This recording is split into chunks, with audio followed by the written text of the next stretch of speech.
House ang tanong sa atin ng aming bunso na naglalambing. Bakit pa sa yung nakuha niya ito pamilya ba? Tinagay ko nga sa akin natin.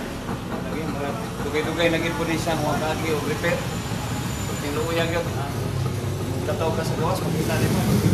Maulaw ka sa tuwang kapilya, kung tinigro ka, ato, pati agad. Naging kay-gana yung sa di ba nag-ato man si Mother Ricky ito na tayo? Last niyang anniversary kung last week, nag-visa siya diri. Monthly mass siya diri. Tapos, ambot kung nakita niya kung sa sitwasyon namin na ito. Pwede ba na ito madulan sa yes mo? Pwede man natin, isa po sa unaw-naunaan, dulan na ito, modul ta sa parokyan para sa ilang matabang, bahin ini. Katuwang mga membro, mga kaluluwi po, mga kaamot, may dapat na magpatabang ta sa parokyan.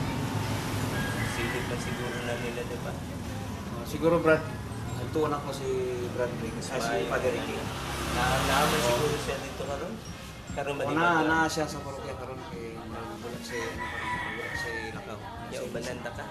Ayaw na lang Brad, ako na lang yung mato para istoryahan din ako siya inanay sa sitwasyon ko. Siguro nakita niya nga sitwasyon, bulat lang po siya sa ano. Sige Brad kay maski ngani na niya itong kapilya. Impyuhan nila na ako ni mo ano gyud mas maayo naging ani.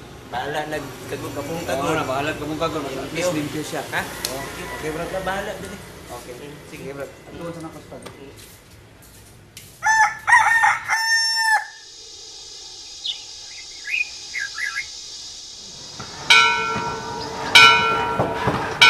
Ngayon lang. May buntag, Sister Nika. May buntag kuya re. Lingkod sa kuya, lingkod. Kisa man atong ipangita. Nama si Father Ricky, Sister?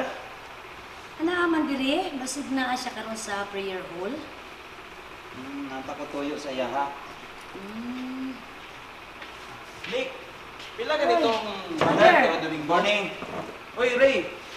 Yan lang, Ray, ha? Napulo sila kabuk dire. Okay. Ang buhato na to, Nick, gusto na ko, tanan sila mag-seminar.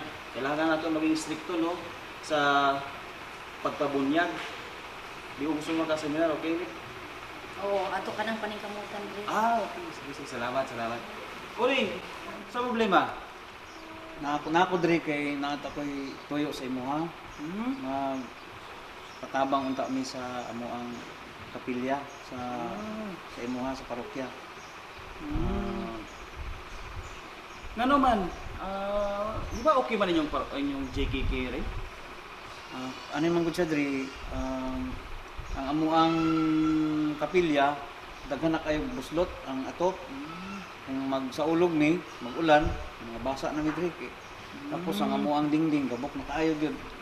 Patabang unta mi sa imo, ha? Okay lang sa imo, ha? Mao ba? Ano lang Ray, buhato na mo is check na mong budget together with Nika kung basi ang budgetan nato inyo ang GTP. Okay ba? Salamat Dre. Mo uli nako. Anto nako. Sige Ray, ingat Ray, ingat. Sige Ray, okay Ray. Kato Nika katong kuan kasi nilagid sila kanin ko. Ay, ato ka nang paningkamutan dire. Kabalo ka dire. Nagustuhan gyud na ako na ilang GKK. Kay sa panahon nga doon na sila misa, nagatinabangay sila. Halos mapuno gyud ang ilang kapilya. Dili pareho sa amo ang GKK nga. Dato among GKK apan walay gusto mo serbisyo, walay aktibo. Busy ang tanan sa panarbaho nila. Ilang mga trabaho. Maputo napansin ako sila ni Kaba. Si Kuya Ray, kugihan. Gani diri. Mo ginaganahan ako dito. Tapos, isa pa rin ako napansin siya is, pwede siya maging modelo sa atong GKK, siya kugihan, utan. Mo ng mga tao na ginagabayan sa banal na Espiritu Santo. Mo po na sila ang mga tao na bisan wala na ikahatag silang pamilya, wala na idalang pagkaon sa mga anak, sige gyapon sila og paningkamot, sige gyapon sila og serbisyo sa JKK nato. Mo gina kung gusto nila sila. Isa pa, si Kering naghatag o sumukadasin sila JKK para ligon sila ato bangon anay na O sige Nick, pwede ba kunin mo tabangan na ngitang budget para sa mga pinya? Sige Dre, uri bahala na. Sige, sige. Nick, salamat, salamat. Dre.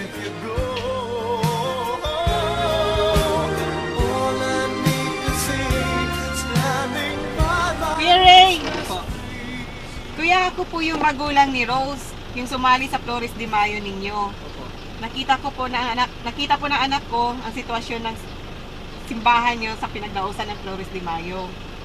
Sinabi niya po sa akin na sana mapaayos daw yung sira ng simbahan nyo. Salamat po, ma'am.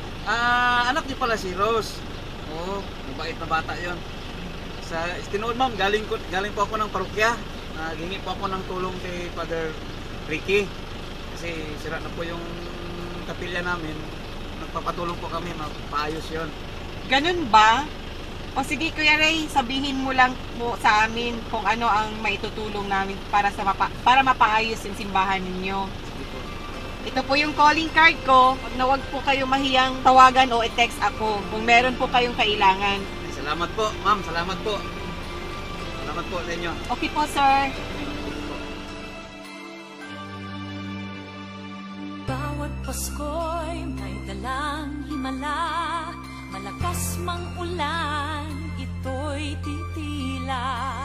Maayong buntag kanatong tanan, niining pagpamahayag sa maong tema, ang simbahan sa kabos na tuman, gipahinumduman kita nga ang matag usa kanato, gitawag sa pag-alagad, pinaagi sa paghalad sa atong panahon, talento, ug uban pang kapasidad alang sa pagsangyaw sa ebanghelyo o paglambo sa atong simbahan. Sama sa gibuhat ni Jesus kaniadto uban ang iyang mga disipulo, dili kinahanglan nga aduna kitay daghang salapi aron makasangyaw. Ang importante, ang pasyon sa misyon. Sa atong pagtubo sa atong pagtuo, hinaot nga kita usab mo tubo sa pagkasensitibo sa panginahanglanon sa atong palibot. Sa atong panimalay, sa atong mga isig katawo, o sa atong simbahan.